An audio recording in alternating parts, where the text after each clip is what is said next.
구약성경 이사야 43장 1절의 말씀이죠. 야곱아, 너를 창조하신 여호와께서 지금 말씀하시니라. 이스라엘아, 너를 지으신 이가 말씀하시느니라. 너는 두려워하지 말라. 내가 너를 구속하였고 내가 너를 지명하여 불렀나니 너는 내 것이라. 내가 불 가운데로 지날 때에, 내가 물 가운데로 지날 때에 내가 너와 함께 할 것이라. 강을 건널 때 물이 너를 침몰하지 못할 것이며 내가 불 가운데로 지날 때에 타지도 아니할 것이요 불꽃이 너를 사르지도 못하리니 대저 나는 여호와 내 하나님이요 이스라엘의 거룩한 이요 내 구원자임이라. 내가 애굽을 너의 속량물로 구스와 스바를 너를 대신하여 주었노라.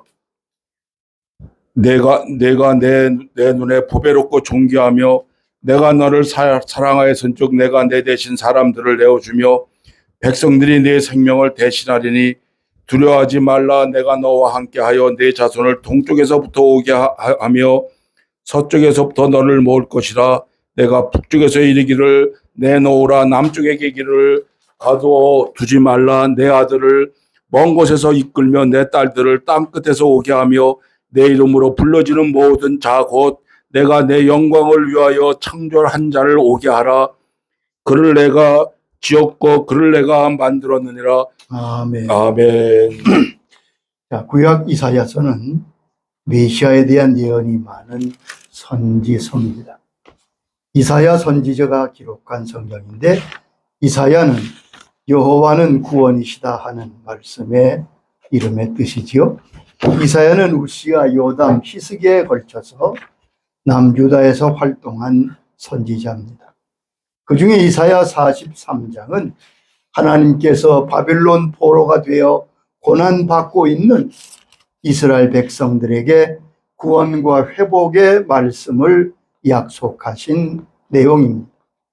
이스라엘 백성은 하나님을 배반하고 죄를 지어 실패했지만 하나님은 자신의 언약을 버리지 아니하시고 이스라엘 다시 회복시키신다는 선언이 43장의 내용입니다. 자, 사람에게는 반드시 두 가지 지식이 있어야 합니다. 가장 중요한 지식 두 가지지요. 첫째는 하나님에 대한 지식입니다. 하나님을 아는 것이 가장 중요한 지식입니다. 두 번째는 내가 누구인지 아는 것입니다. 자의식이죠. 그런데 이 두 가지는 함께 있습니다. 마치 손등과 손바닥과 같습니다. 하나님을 아는 만큼 나를 압니다. 나를 알려면 하나님을 알아야 합니다. 그래서 호세아 선지자는 하나님의 백성들이 하나님을 아는 지식이 없어 망한다고 한탄하고 있습니다. 호세아 4장 6절에 보면 내 백성이 지식이 없으므로 망합니다. 그래서 6장 3절에 보면 우리가 여호와를 알자, 힘써 여호와를 알자라고 말씀하고 있습니다. 예수님은 하나님과 그 아들 예수 그리스도를 아는 것이 곧 영생이라고 요한복음 17장 3절에 말씀하셨습니다. 영생은 곧 유일하신 하나님과 그가 보내신 자 예수 그리스도를 아는 것이니라. 영생이 뭐냐? 구원이 무엇이냐? 예수님이 바로 정의해 주셨어요. 하나님과 그 아들 예수 그리스도를 아는 것입니다. 그런데 우주보다 크신 하나님을 우리가 다 알 수 없습니다. 그래서 하나님이 우리에게 계시해 주는 만큼 하나님을 알게 됩니다. 성경은 하나님이 누구신지 어떤 분이신지를 우리에게 분명히 가르쳐 주시는 계시의 내용입니다. 예수님은 하나님이 어떤 분인가를 우리에게 친히 보여주셨습니다. 오늘은 이사야 43장에서 하나님이 누구신가를 우리는 분명히 배우게 됩니다. 하나님이 누구신가를 특별히 이사야 43장이 잘 말씀하고 계십니다. 첫째, 하나님은 나를 지으신 창조주시고 나의 주인이시라고 43장 1절에 말씀했습니다. 여호와께서 지금 말씀하시느니라. 너를 지으신 이가 말씀하신다고 말씀했습니다. 너를 창조하신 하나님, 너를 지으신 하나님이라고 말씀하시면서 너는 내 것이라고 말씀하시죠. 이 말씀은 하나님이 내게 어떤 분인가를 선언하시는 겁니다. 나의 주인은 하나님이십니다. 나는 하나님의 것입니다. 내 존재와 내 생의 목적과 내 걸음이 하나님의 손에 있습니다. 하나님은 나의 손님이 아니시고 나의 주인이십니다. 그런데 아담 이후에 하나님께 반역하여 자신이 주인이 되려고 합니다. 내가 나의 주인이 되려는데 모든 실패와 멸망이 오는 것입니다. 나의 위치를 바로 아는 것이 바른 믿음입니다. 하나님은 나의 창조주시며 나의 주인이십니다. 또한 여기 보면 하나님은 나를 부르시는 하나님이시라고 말씀했습니다. 1절에 보면 내가 너를 구속하였고 내가 너를 지명하여 불렀나니 너는 내 것이라고. 하나님이 우리를 부르셨습니다. 여기에 부르신다는 의미는 특별히 구별하여 내셨다는 의미입니다. 여러분, 구원의 시작은 하나님이 부르시는 것부터 시작됩니다. 아브라함을 부르셨습니다. 모세를 부르십니다. 다윗을 부르십니다. 이처럼 저와 여러분을 부르셨습니다. 하나님은 단체로 부르지 않습니다. 한 사람 한 사람을 부르십니다.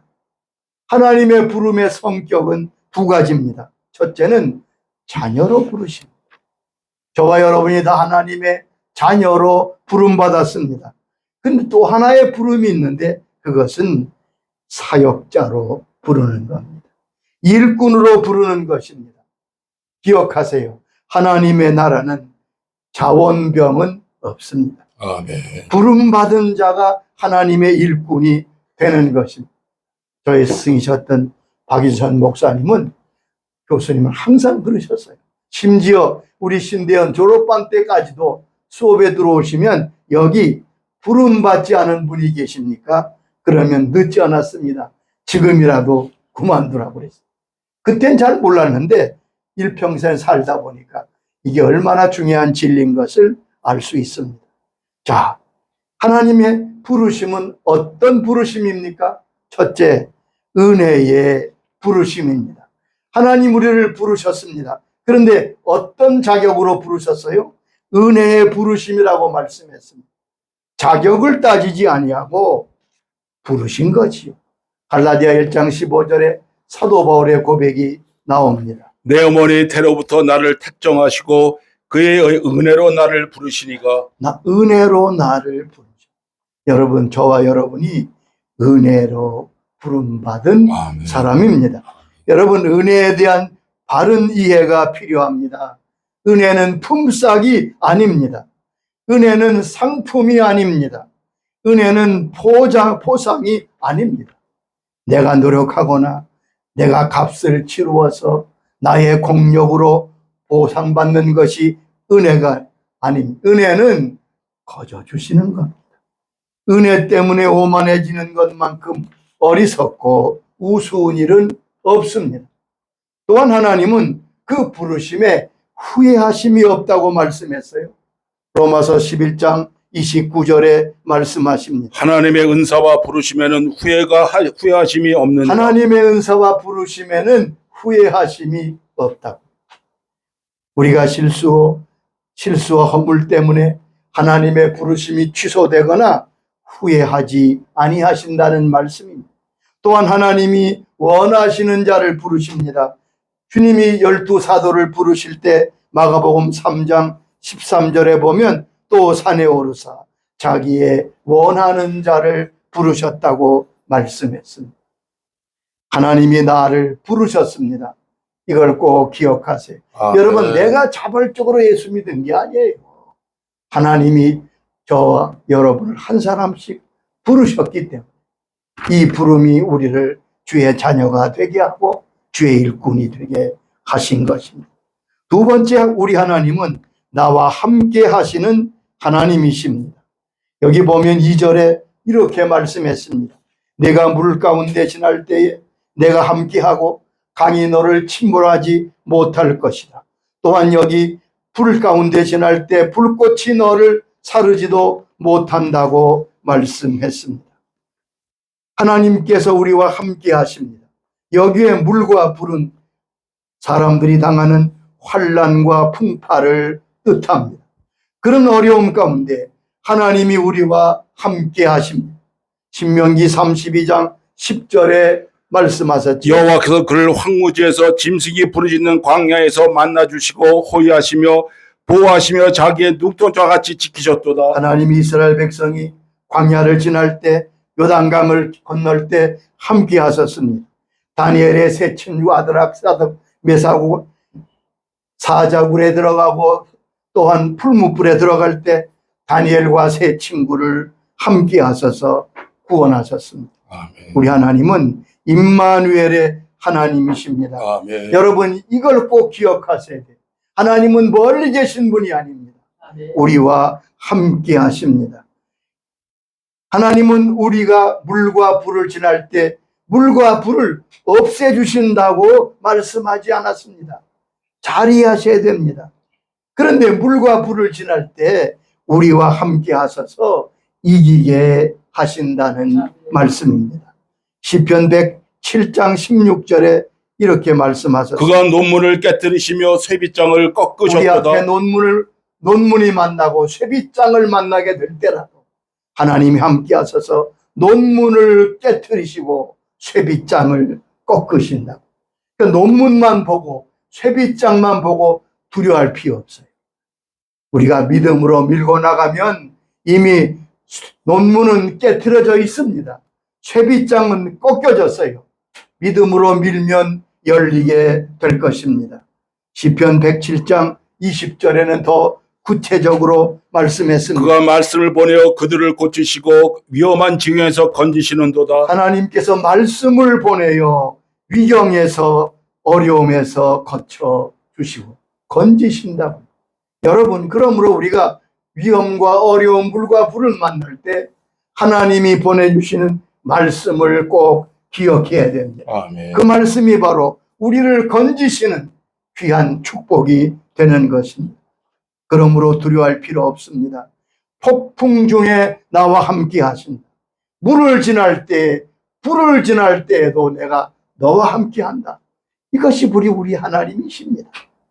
세 번째, 하나님은 나를 보배롭고 존귀하게 여겨주시는 하나님이시라고 4절에 말씀했습니다. 내가 내 눈에 보배롭고 존귀하며 내가 너를 사랑하였은지요. 여러분, 이 말씀이 그렇게 아주 마음 깊이 와닿습니까? 사실 나는 내 자신을 볼 때 이렇게 존귀하고 보배로운 존재는 아니잖아요. 자, 그런데 하나님께서 여기 분명히 말씀하시기를 하나님이 나를 보배롭고 존귀하게 보신다고 말씀했습니다. 여기 우리가 좀 잘 이해해야 됩니다. 사람은 내가 보는 내가 있습니다. 내가 나를 평가하는 게 있어요. 두 번째, 다른 사람이 나를 평가하고 보는 면이 있습니다. 세 번째, 하나님이 보시는 내가 있습니다. 어느 것이 가장 정확하겠습니까? 내가 나를 보는 것도 바른 것이 아닙니다. 다른 사람이 나를 바르게 볼 수 없습니다. 나를 지으신 하나님만이 나를 가장 바르게 보십니다.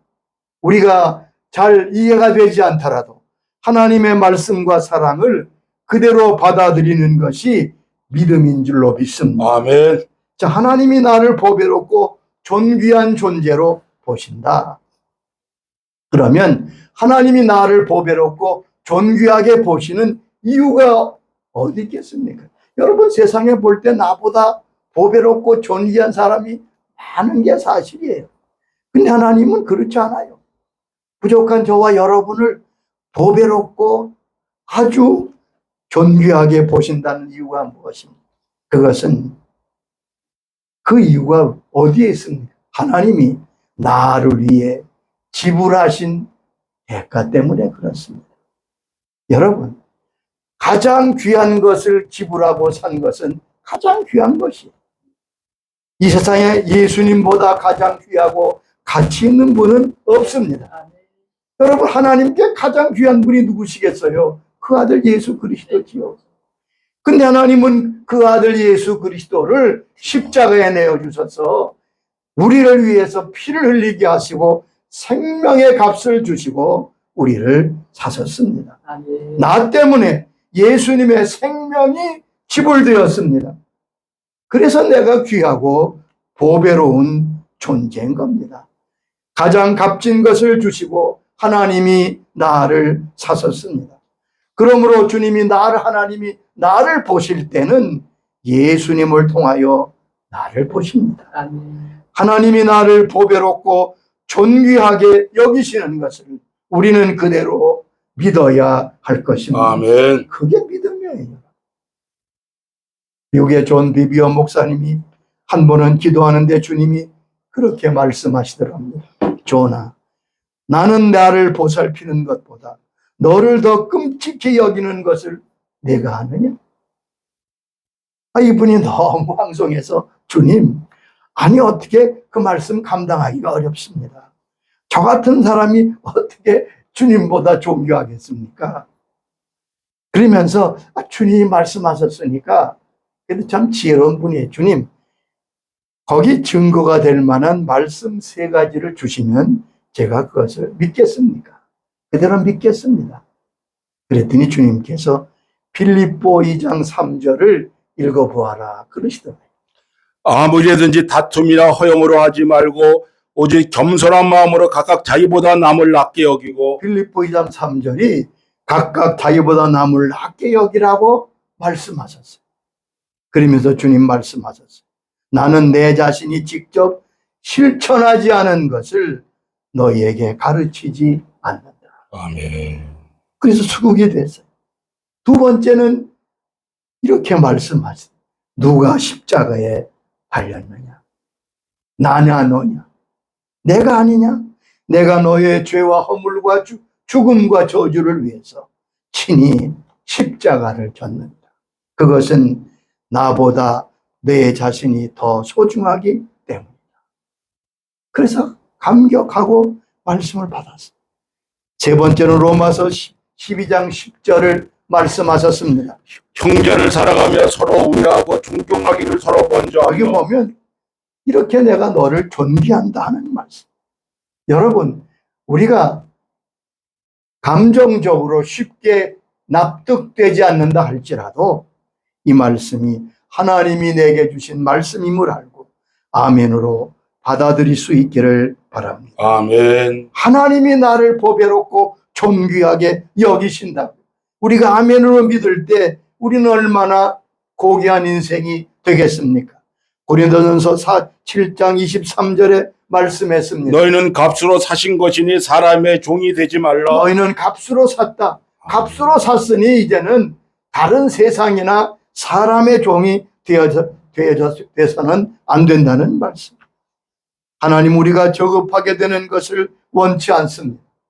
왜냐하면 하나님은 가장 존귀하게 값을 치르고 우리를 사셨기 때문입니다. 하나님의 사랑은 우리의 노력이 아니라 하나님의 은혜에서 시작됨을 기억하시기 바랍니다. 4번째, 구원은 오직 하나님만이 주신다고 43장 11절에 말씀하셨습니다. 나 곧 나는 여호와 나 외에 구원자가 없느니라. 나는 여호와니 나 외에 구원자가 없느니라. 아멘. 여러분, 이거 굉장히 중요한 말씀입니다. 지금 세상에 예수 외에 하나님 외에 구원이 있다고 말하는 사람들이 얼마나, 심지어 교회 안에까지 WCC 같은 단체가 교회 종교통합 같은 소리. 여러분, 성경은 뭐라고 말씀합니까? 나 외에 구원자가 없다. 이것이 바로 우리가 믿는 진리입니다. 나 외에 구원자가 없느니라. 유일신앙의 선언입니다. 우리 구원은 오직 십자가 외에는 없습니다. 아멘. 사도행전 4장 12절에 이렇게 선포했습니다. 다른 이로서는 구원을 받을 수가 없나니 천하 사람 중에 구원을 받을 만한 다른 이름을 우리에게 주신 일이 없습니다. 다른 이로서는 구원을 받을 수 없나니 예수님 외에 다른 이름을 주신 일이 없다고요. 우리는 이 무서운 이단의 풍조, 진리를 훼손하는 것들을 경계하고 대적해야 할 것입니다. 예수님도 친히 요한복음 14장 6절에서 말씀하셨습니다. 예수께서 이르시되 내가 곧 길이요 진리요 생명이니 나로 말미암지 않고는 아버지께로 올 자가 없느니라. 나로 말미암지 않고는 아버지께로 올 자가 없다. 아멘. 예수님 외에는 하나님께로 천국으로 갈 자가 없다고 주님께서 친히 말씀하셨습니다. 다섯째, 우리 하나님은 새 일을 행하시는 하나님이시라고 43장 19절에 말씀했습니다. 보라 내가 새 일을 행하리니 이제 나타낼 것이라 너희가 그것을 알지 못하느냐. 반드시 내가 광야의 그 길을 사막에 강을 내리니. 여기 보면 하나님은 새 일을 행하시는 분이시다.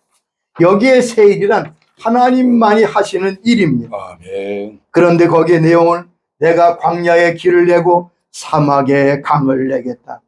세상에서는 없는, 사람들이 할 수 없는 길을 하나님은 내십니다. 사막에 강을 내십니다. 물이 없는 사막에 강을 내시고 길이 없는 광야에 길을 내신다고 말씀했습니다.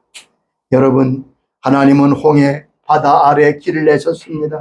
40년간 광야에 길을 내셔서 이스라엘로 걸어가게 하셨습니다. 아멘. 요단강에 길을 내시고 40년 우리의 모든 삶 가운데 하나님의 역사가 있음을 알 수 있습니다. 여러분, 여기서 우리가 중요한 진리를 기억합시다. 하나님께는 길이 있습니다. 아멘. 사방이 막혀도 아무 길이 없는 것 같아도 하나님께는 길이 있어요. 왜요? 하나님은 새 일을 행하시는 분이기 때문에 그렇습니다. 우리 예수님께서 신이 길이 되어주셨습니다. 하나님은 인생의 길을 작정하시고 인생의 걸음을 인도하시는 분입니다. 다니엘은 다니엘서 5장 23절에 이렇게 선포합니다. 왕의 호흡을 주장하시고 왕의 모든 길을 작성하시는 여기 하나님께서. 보면 왕의 호흡을 주장하시고 왕의 모든 길을 작정하시는 분이 하나님이시지 않느냐.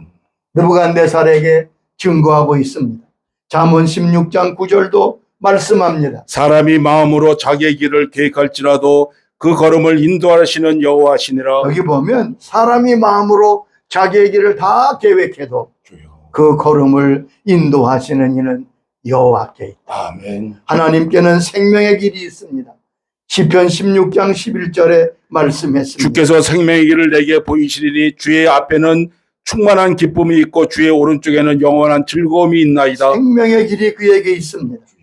우리 주님이 친히 길이 되어 주셨습니다. 구원의 길, 생명의 길, 영생의 길, 길을 만드시고 친히 길이 되셨습니다. 그러므로 우리는 새 일을 행하시고 길을 내시는 하나님을 따라갈 때 우리는 반드시 우리 앞에 열리는 길을 보게 될 것입니다. 아멘. 항상 선포하십시다. 언제나 하나님께는 길이 있습니다. 아멘. 언제나 하나님께는 사막에 강이 열리고 광야에 길이 있음을 나는 믿습니다. 그 믿음을 가지고 나갈, 그것이 하나님을 믿는 믿음이고 그 믿음은 역사할 것입니다. 여섯째, 25절에 보면 하나님은 우리의 죄를 도말해 주시는 하나님이시라고 말씀하셨습니다. 나곧 나를 위하여 내 허물을 도말하는 자니 내 죄를 기억하지 아니하리라. 여기에 도말이라는 말은 지워버린다는 말입니다. 벽에 많은 낙서가 있습니다. 그때 페인트로 지워버리면 깨끗하잖아요. 우리 하나님은 우리 자녀들이 죄를 짓습니다. 그러나 나아가 주께 회개하고 주께 나가면 하나님은 우리의 죄와 허물을 도말하시고 용서하시고 지우시고 또 하나 다시는 기억하지 아니하신다. 아멘. 여러분, 이게 굉장히 중요한 진리입니다. 지난 허물과 죄에 대해서 우리가 회개할 때 하나님은 그 죄를 용서하시고 지우실 뿐만 아니라 기억하지 아니하신다. 아멘. 사단은 어떻게 합니까? 어떻게 하든지 지난 날의 죄를 들추어서 우리를 참소하고 우리를 괴롭힙니다. 지난 날의 죄를 들추고 우리로 하여금 앞으로 나가지 못하게 하고 거기에 빠지게 합니다. 마틴 루터는 교황청의 박해를 피하여 독일의 한 영주 성에 숨어 지낼 때가 있었습니다. 그곳에서 루터는 독일어 성경을 독일어로 번역하는 시간을 가지며 기도하고 지냈습니다. 근데 그때 밤마다 사탄이 나타나서 이렇게 참수하는 거예요. 벽에다가 그의 모든 죄를 씁니다. 내가 이런 죄 졌지? 이런 허물이 있지? 이런 죄인인데 어떻게 이런 큰 종교개혁을 내가 한단 말이냐? 염치도 없이. 이때 루터는 이 모든 죄를 내가 범했다. 맞다. 그러나 예수 그리스도께서 십자가에서 이 모든 죄를 사하셨다. 아멘. 하나님은 기억하지 아니하신다. 아멘. 그리고 옆에 든 잉크병을 벽에 던졌다는 일화가 전해 내려오고 있어요. 하나님은 여러분 우리의 죄를 도말하십니다. 기억하지 아니하십니다. 여러분 하나님이 기억하지 않는데 왜 우리가 기억합니까? 지난날의 허물이 자꾸 기억되고 생각나는 것은 그 사단의 역사입니다. 우리도 담대하게 이 말씀을 외치시기 바랍니다. 나를 위한 내 허물을 도말하시고 다시는 기억하지 아니하시는 하나님의 은총을 믿습니다. 하나님은 용서의 하나님이십니다. 이사야 43장은 우리 하나님을 가르쳐 주십니다.